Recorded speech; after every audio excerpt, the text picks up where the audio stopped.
안녕하십니까. 예배를 지나 삶으로 우리 신앙이 나아가기를 소망하며 오늘 다시 인사드립니다. 며칠 동안 병원에 있으면서 말씀 묵상을 함께 하지 못했습니다. 생선 먹는 일이 이렇게 위험한 줄은 몰랐네요. 생선 드실 때 항상 꼼꼼히 살펴보시면서 드시면 좋겠습니다. 2월 3일이죠. 이제 2026년 2월입니다. 2월 3일 화요일. 오늘 매일 성경 본문 말씀은 요한복음입니다. 며칠 사이에 본문이 이제 바뀌었네요. 요한복음 1장 35절부터 51절까지 우리가 굉장히 관심을 가지고 살펴보아야 할 내용이 많은 본문들이 이미 지나가 버렸는데 나중에 다시 살펴서 영상을 공유하도록 그렇게 하겠습니다. 오늘은 요한복음 1장 35절에서 51절까지 말씀을 함께 읽어보겠습니다. 또 이튿날 요한이 자기 제자 중 두 사람과 함께 섰다가 예수께서 거니심을 보고 말하되 보라 하나님의 어린 양이로다. 두 제자가 그의 말을 듣고 예수를 따르거늘 예수께서 돌이켜 그 따르시는 것을 보시고 물어 이르시되 무엇을 구하느냐 이르되 랍비여 어디 계시오니까 하니 랍비는 번역하면 선생이라. 예수께서 이르시되 와서 보라. 그러므로 그들이 가서 계신 데를 보고 그날 함께 거하니 때가 10시쯤 되었더라. 요한의 말을 듣고 예수를 따르는 두 사람 중에 하나는 시몬 베드로의 형제 안드레라. 그가 먼저 자기 형제 시몬을 찾아 말하되 우리가 메시아를 만났다 하고 메시아는 번역하면 그리스도라. 데리고 예수께로 오니 예수께서 보시고 이르시되 네가 요한의 아들 시몬이니 장차 게바라리라 하시니라. 게바는 번역하면 베드로라. 이튿날 예수께서 갈릴리로 나가려 하시다가 빌립을 만나 이르시되 나를 따르라 하시니 빌립은 안드레와 베드로와 한 동네 베세다 사람이라. 빌립이 나다나엘을 찾아 이르되 모세가 율법에 기록하였고 여러 선지자가 기록한 그 일을 우리가 만났으니 요셉의 아들 나사렛 예수니라. 나다나엘이 이르되 나사렛에서 무슨 선한 것이 날 수 있느냐. 빌립이 이르되 와서 보라 하니라. 예수께서 나다나엘이 자기에게 오는 것을 보시고 그를 가리켜 이르시되 보라 이는 참으로 이스라엘 사람이라. 그 속에 간사한 것이 없도다. 나다나엘이 이르되 어떻게 나를 아시나이까. 예수께서 대답하여 이르시되 빌립이 너를 부르기 전에 내가 모아과 나무 아래 있을 때에 보았노라. 나다나엘이 대답하되 랍비여 당신은 하나님의 아들이시요 당신은 이스라엘의 임금이로소이다. 예수께서 대답하여 이르시되 내가 너를 모아과 나무 아래에서 보았다 함으로 믿느냐.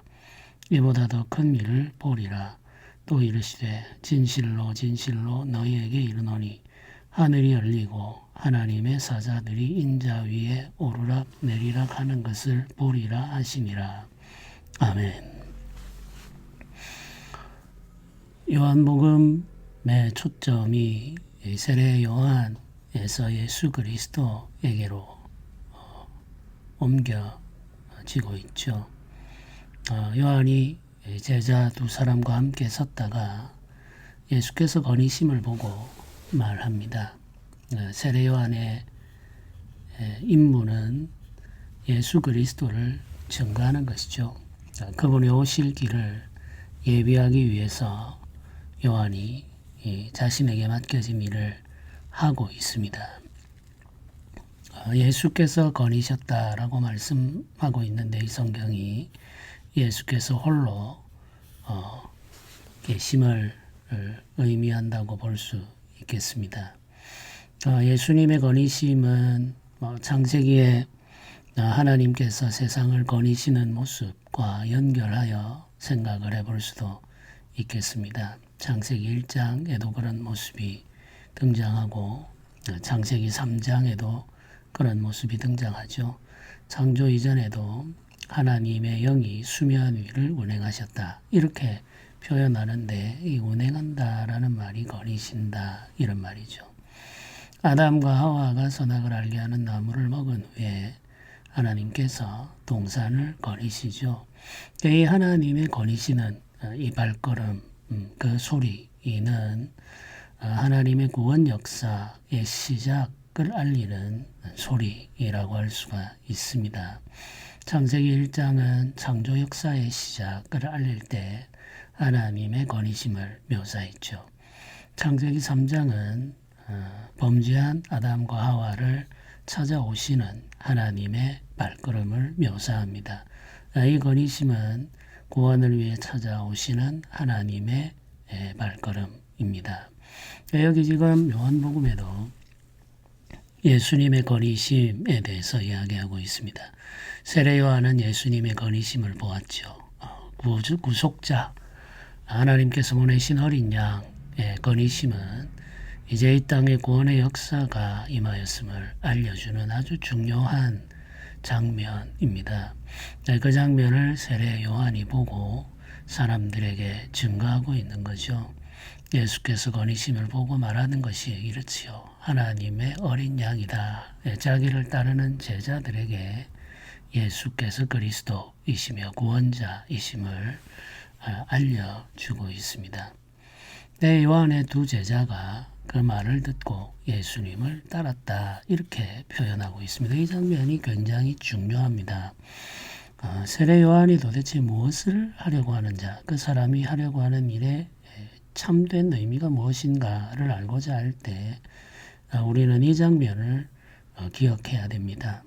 세례 요한은 자신을 드러내고자 한 사람이 아닙니다. 많은 사람이 세례 요한을 보기 위해 왔고 그의 말을 듣기 위해 찾았지만은 세례 요한은 자신을 드러내려고 하지 않고 예수 그리스도를 드러내려고 했죠. 자신을 따르는 제자들을 예수께로 보내어 버립니다. 이것이 세례 요한의 사역입니다. 이 땅의 모든 사역자들은 세례 요한과 같은 일을 하는 사람입니다. 그들은 주인이 아니라 종이죠. 그들은 구원자가 아니라 구원자를 증거하는 자일 뿐입니다. 목사라고 하는 사람들이 나오건 교회를 위해서 헌신하는 모든 봉사자들은 이 사실을 기억하고 있어야 합니다. 자신은 주인이 아니며 자신이 메시아가 아니라는 사실이죠. 그러므로 자기 중심으로 사람을 모으는 것은 주인을 배신하는 일이며 복음을 변질시키는 일입니다. 그것을 우리는 사이비라고 말하는 거죠. 진리를 전할 수 있습니다. 진리의 복음을 선포할 수 있죠. 진리에 있어서는 전혀 어긋남이 없습니다. 그런데 그 결과가 사람들을 자기주의로 모으는 것이라면 그것을 가리켜서 사이비라고 말하는 거죠. 오늘날 사이비 이기독교가 너무나도 많습니다. 예수께로 사람들을 보내어야 하는데 예수께로 보내지를 않습니다. 자기주의에 모아놓고 끊임없이 자신의 소유로 삼으려고 하죠. 이 복음으로 말미암아 모여든 사람을 자신의 소유로 삼느냐 아니냐를 알 수 있는 가장 단순한 방법은 그렇게 모여든 사람들을 가지고 무엇을 하느냐를 보면 알 수 있습니다. 자기 이익, 자기 권세, 자기 부를 추구하고 있다면 그것은 예수님에게로 사람들을 인도하는 것이 아닙니다. 아무리 많은 말을 한다고 하더라도 그 말로 설명이 되지를 않죠. 그건 다 꾸며낸 말에 불과한 것입니다. 세례 요한은 자신을 따르는 사람들을 예수께로 보내어 버렸습니다. 이 제자들은 예수님을 따르게 되죠. 예수님을 따르게 됨으로 말미암아 이들은 더 이상 요한과 함께 하지를 않게 되었습니다. 이게 굉장히 중요한 대목입니다. 세례 요한은 더 이상 자신과 함께 하지 않는 제자들을 보면서 섭섭해하지 않았습니다. 그것 때문에 마음 상해하지 않았죠. 예수 그리스도만을 바라보며 예수 그리스도를 위해서 일하는 사람들의 모습이라고 할 수가 있겠습니다. 이 두 제자, 세례 요한의 제자였죠. 처음에는 세례 요한의 제자였으나 이후에 예수님의 제자가 된 이 두 제자, 그 중에 한 사람이 안드레이고 그 나머지는 이름이 여기에 기록되어 있지 않습니다만은 이 요한복음의 기록자인 요한일 것이라고 우리가 생각을 하고 있습니다. 네, 이 사람들이 예수님을 따르는 것을 보고 예수께서 그들에게 묻죠. 무엇을 구하느냐? 이렇게 물으십니다. 원하는 게 뭐냐는 거죠. 나를 따라오는데 너희들이 원하는 것이 무엇이냐? 이렇게 물으십니다. 그 질문에 대한 답이 이렇습니다. 랍비여, 어디 계십니까? 다 질문에 대한 답이 좀 이상하죠. 예수님이 무엇을 원하느냐라고 물으면은 우리가 병이 낫기를 원합니다. 혹은 우리가 부자가 되기를 원합니다. 혹은 조금 더 크게 생각해서 나라와 민족을 염려한다면 우리나라의 해방을 원합니다. 이런 대답이 나와야 되는데 이들의 대답은 어디 계십니까? 이렇게 답을 했습니다. 우리가 볼 때는 이게 질문과 답이 연결이 안 되는 것 같죠. 그런데 이들이 어디 계십니까? 이렇게 물을 때 예수께서 와서 보라 이렇게 답을 하시면서 자연스럽게 이어집니다. 그러니까 이 제자들이 어디 계십니까? 하고 물은 것이 답을 한 것이 잘못된 답이 아니라는 이야기죠. 이들이 예수님을 부를 때 랍비여 이렇게 부르면서 어디 계십니까? 라고 이렇게 말한 것은 이유가 있습니다. 그 당시 이 랍비들 중에 아주 뛰어난 선생들의 경우에는 제자들이 따릅니다. 이 제자들은 랍비에게 찾아가서 그와 함께 먹고 자고 하면서 그를 섬기며 그에게로부터 말씀을 배웁니다. 그러니까 랍비의 제자가 되기 위한 아주 중요한 한 가지 조건이 뭐냐면 랍비가 머무는 곳에 함께 머무는 것입니다. 그러니까 어디 있는지를 알고 그의 거처에 함께 거하면서 그를 섬겨야 되는 거죠. 여기 지금 안드레와 요한이 무엇을 구하느냐라고 물으셨을 때 어디 계십니까? 라고 답을 한 것은 우리가 당신이 계시는 곳에 함께 있으면서 당신을 섬기며 당신의 제자가 되기를 원합니다. 이런 의미입니다. 이들은 처음부터 예수님의 제자가 되기를 원해서 찾아온 거죠. 이 안드레와 요한이 예수님의 제자가 되고자 했던 이유는 세례 요한의 증거가 있었기 때문입니다. 세례 요한이 예수님을 가리켜 하나님의 어린 양이라고 말했기 때문에 이들은 예수님에게 가서 예수님의 제자가 되고자 한 거죠. 예수님께서 이들의 뜻을 아시고 와서 보라 이렇게 말씀하셨는데 그들을 제자로 받아주셨다 이런 뜻입니다. 이때부터 이 안드레와 요한이 예수님의 제자로 함께 하게 됩니다. 이 안드레가 자기 형제에게 가서 예수님을 전하는 장면이 이어지고 있습니다. 형제 시몬을 찾아가서 말하죠. 우리가 메시아를 만났다. 이렇게 고백을 합니다. 여기에서 안드레가 하는 말의 초점이 무엇인지를 우리가 볼 필요가 있습니다. 안드레는 메시아에 대해서 논증하려고 하지 않았습니다. 자기가 경험한 것을 고백하고 있는 거죠. 우리는 이를 흔히 간증이라고 말합니다. 우리가 메시아를 만났다라고 말하면서 자신들이 만난 메시아에 대해서 이야기를 합니다. 성경을 깊게 풀어서 설명하거나 구약의 예언에 대해서 길게 이야기하거나 이렇게 하지 않았죠. 자기가 직접 만나고 경험한 메시아에 대해서 고백하는 거죠. 이것이 전도입니다. 우리는 전도를 어떻게 할 것인가, 어떻게 사람을 설득할 것인가, 혹은 이제 성경을 어떻게 사람들에게 알려줄 것인가 여기에 관심을 많이 기울입니다만은 사실은 사람은 잘 설득되지 않습니다. 진리를 말한다고 해서 진리에 설득되는 것이 아니죠. 우리가 할 수 있는 것은 우리가 경험한 예수 그리스도를 말하는 것입니다. 성경이 말하는 예수 그리스도를 설명하는 것 필요하겠죠. 우리가 예배 때마다 목사가 하는 일이 그것이죠. 그런데 우리가 경험한 예수 그리스도가 없다면 사실 그것은 다 공허한 이야기가 될 수밖에 없습니다. 목사의 설교도 마찬가지죠. 목사가 매주일마다 성경을 읽고 그 성경을 설명하는데 그 성경 말씀을 경험한 바가 없다고 한다면 그 증거는 힘이 있을 수가 없죠. 공허한 소리가 될 수밖에 없습니다. 전도자는 누구나 다 똑같은 경험을 하게 됩니다. 우리가 직접 경험한 예수 그리스도를 전할 때 그것이 가장 힘있는 증거가 됩니다. 내가 만난 예수 그리스도, 안드레는 형제 시몬에게 자기가 직접 만난 예수 그리스도를 증거하고 있습니다. 그리고는 그를 데리고 예수께로 오게 되죠. 예수님을 만나게 해줍니다.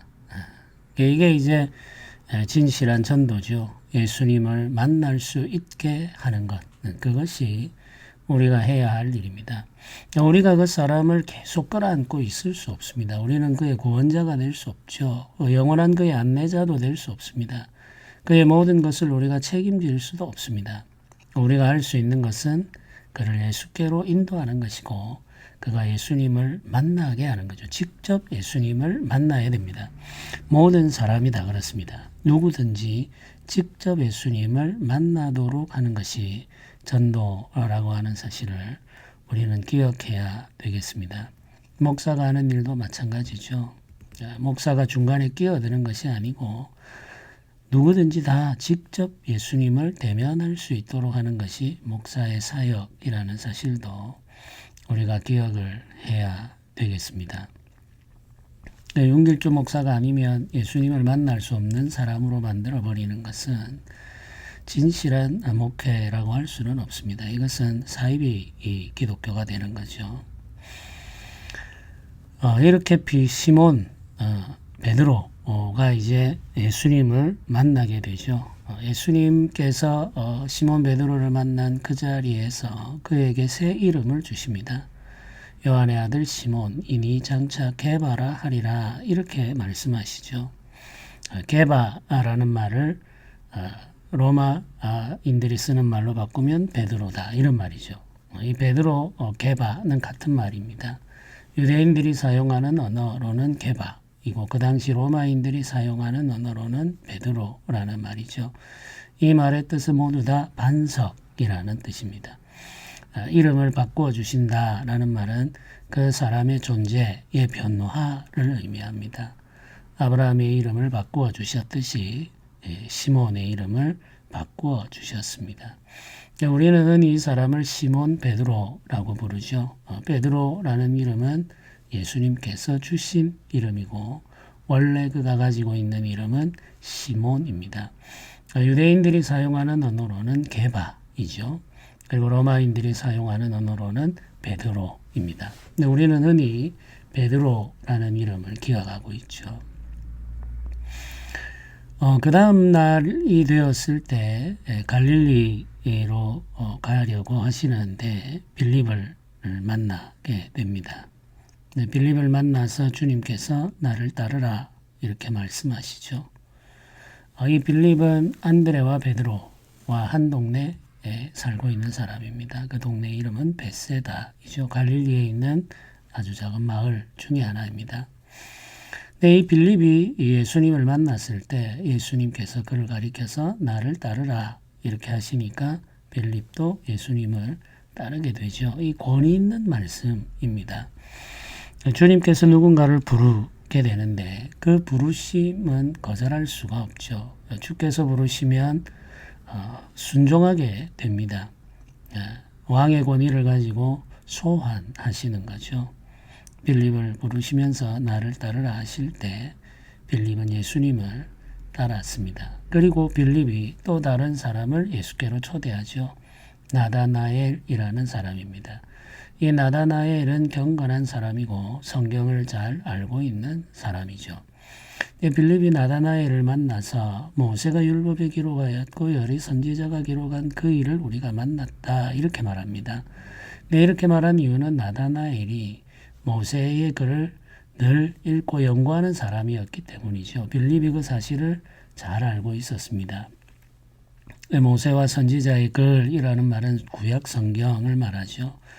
이 구약 성경을 계속 읽고 연구하며 메시아를 기다리고 있었던 사람이 나다나엘이었죠. 이 나다나엘을 가까이에서 지켜본 사람이 빌립이었던 겁니다. 이제 빌립이 나다나엘에게 당신이 늘 읽고 또 기다리고 있는 메시아를 내가 만났다 이렇게 지금 말하죠. 역시 빌립 역시 자기가 만난 예수 그리스도에 대해서 말합니다. 나다나엘은 빌립의 말을 듣고 나사렛에서 무슨 선한 것이 날 수 있느냐 이렇게 답을 합니다.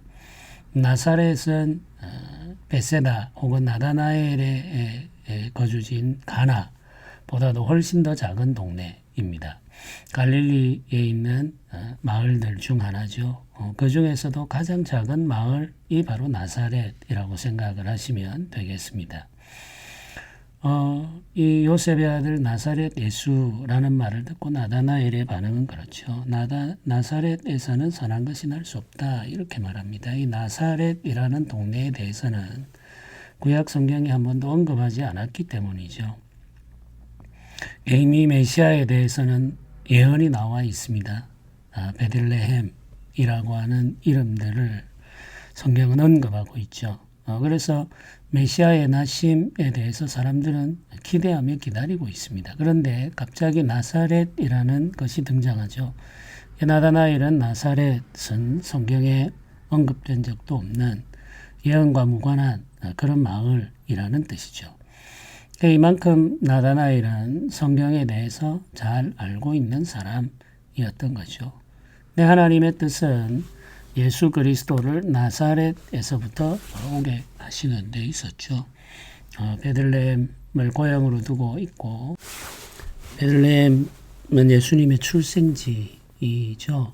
그리고 다윗의 고향이기도 합니다. 그래서 베들레헴의 나심은 예수께서 왕으로 오심을 증거하는 아주 중요한 의미를 가지죠.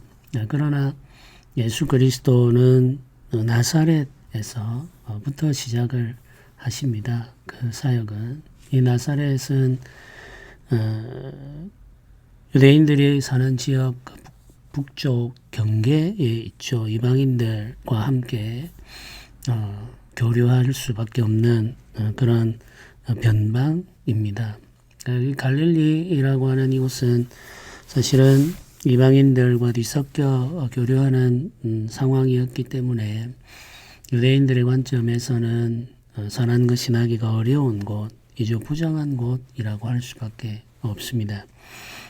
정치적으로도 많은 탄압을 받고 있었고 로마 군인들로부터 직접적인 지배를 경험하는 곳이기도 했고 많은 수탈 때문에 괴로움을 당하는 곳이 바로 갈릴리였죠. 그래서 이 갈릴리는 그 당시에 로마에 대한 반감도 굉장히 크게 일어나는 곳이기도 했습니다. 예수님께서 갈릴리 나사렛이라고 하는 곳에서부터 가르침을 시작한 것은 그래서 특별한 의미를 가지게 되죠. 그 나다나엘은 나사렛이라고 하는 곳에서 선한 것이 날 수 없다라고 하는 확신을 가지고 있었습니다. 어쩌면 나다나엘은 베들레헴을 주목하고 있었는지도 모르죠.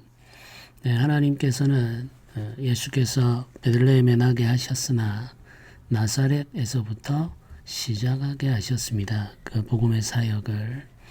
예수께서 나다나엘을 직접 만나시죠. 나다나엘을 만나셔서 하는 말이 그 사람을 가리켜 참 이스라엘이다. 그 속에 간사한 것이 없다. 이렇게 말합니다. 진실하다, 신실하다 이런 뜻이죠. 나다나엘이 예수님께 당신이 나를 어떻게 압니까? 이렇게 묻습니다. 나다나엘과 예수님은 교류한 적이 없다는 의미죠.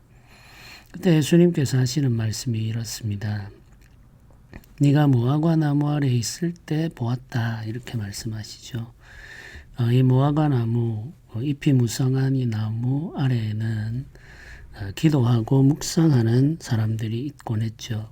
나다나엘도 그런 당시 유대인들의 습관을 따라서 무화과 나무 아래에서 항상 말씀을 묵상하며 기도하곤 했던 겁니다.